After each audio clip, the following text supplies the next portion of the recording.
நீங்க அமர்ந்திருந்தார்கள். அவனுக்கு சிறப்பான அதுதான் செப்டம்பர் மாதம் கூட இருக்கின்ற மாநில தேர்தலுக்கு பிறகு எப்படிப்பட்ட கோரிக்கையை நிறைவேற்றாவிட்டால் நாம் செயல்பட வேண்டும். அப்புறம் பேரை மாற்றி சொல்றாங்க. ஈரோடு சர்வீஸுக்கு ரிட்டையர் ஆனவங்களுக்கு ஒரு பிறந்த தேதி அல்லது ஓய்வு பெற்ற தேதி விஆர்எஸ் வாங்கினா போய் கொடுக்கணும். அதில் ஏதோ பிரச்சனை சொல்கிறாங்க. அதெல்லாம் மாறவே இல்லை.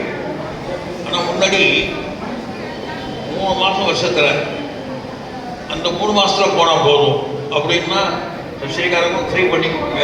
நம்ம ஆட்கள் அந்த 3 மாதத்தோடு முடிப்பாங்க. இப்போ வருஷம் பூரா போங்க, உங்கள் குழந்தைகளை வாங்க, ஓய்வு வாங்கன்னு சொல்கிறாங்க. அமைப்பை பலப்படுத்த வேண்டும் என்ற அடிப்படையில் 11 நிர்வாகிகள் இருந்த இடத்தில் கூடுதலாக இன்னும் ஒரு 4 பேரை சேர்த்து 15 நிர்வாகிகள் ஆக்கியிருக்கோம். ஒரு இடைக்கால நிர்வாகிகள் பொறுப்பேற்ற பிறகு ஒரு 7 குழுக்கள் போட்டோம்.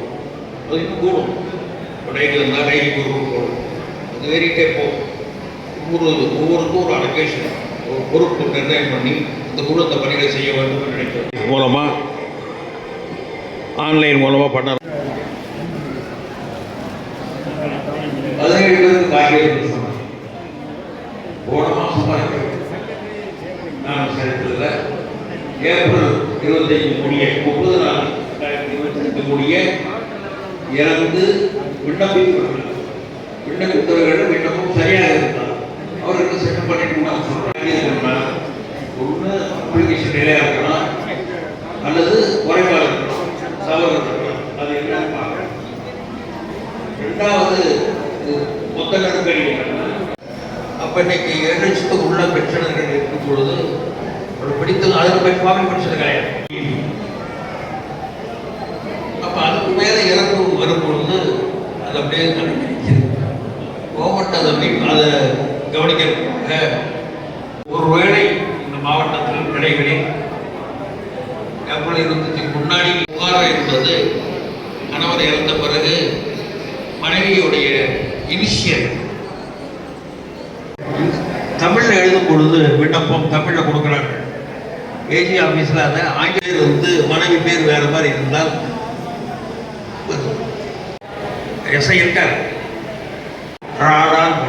அதை பார்த்துருப்போம். ஏஜி அதை விட அவர் இப்போ கண்டுபிடிச்சி கொஞ்சம் கவனமாக சரிபார்த்து புரிஞ்சுக்காரு. குப்பையை கொட்டினா குப்பை தான் வெளியே வரும்னு சொல்லுவாங்க கம்ப்யூட்டரில். மனிதன்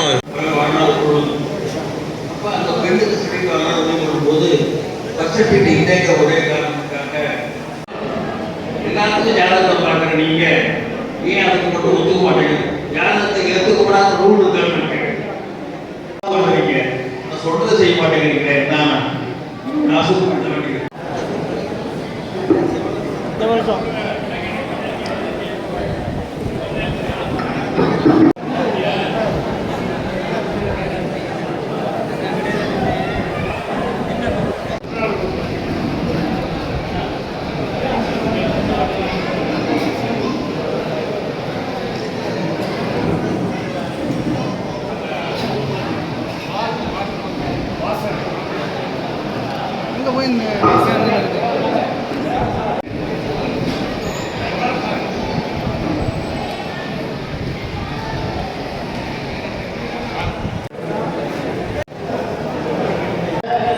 இந்த இயக்கத்தின் சொத்தாக இவரை போல யாரும் பணியாற்ற முடியாது.